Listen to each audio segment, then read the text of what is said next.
පැත්තේ අලි ඈ කා මොකද ඒ මුලට ගියා. සර්ලගේ පැත්තේ කාක්කු නැතුනට වල්ලලි ඉන්නවනේ නේද? අලි කියන්නේ මොකද්ද? සම්පතක්. අලි කියන්නේ මොකේ සංකේතයක්ද?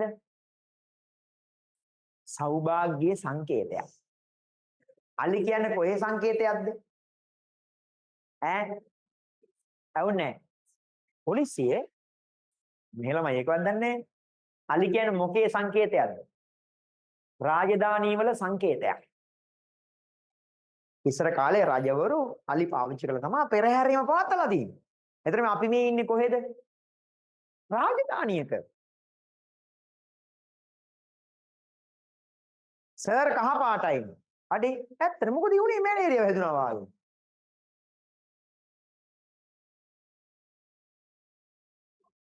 හැබැයි මැලේරියාවත් රාජධානි වල ඒ කාලේ සංකේතයක්.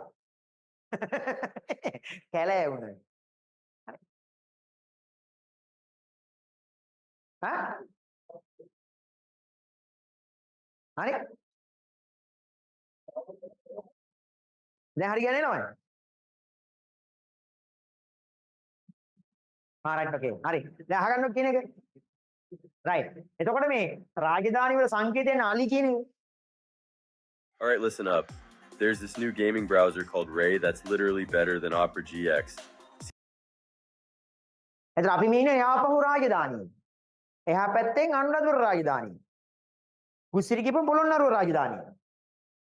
නේද? ඈ ගේට්ටුවෙන් බැස්සම කුරුණෑගල රාජධානිය. අර පැත්තෙන් පඬුවස් නුවර. නේ? මේ ඔක්කොම අපි මැද්දේනේ ඉන්නේ. නේද? හරි. පඬුවස් නුවරනේ අර කවුද හිටියේ? ඈ? කවුද? කවුද මාර එක්ටැංගේ හිටියේ? ඇහුන්නේ නැහැ.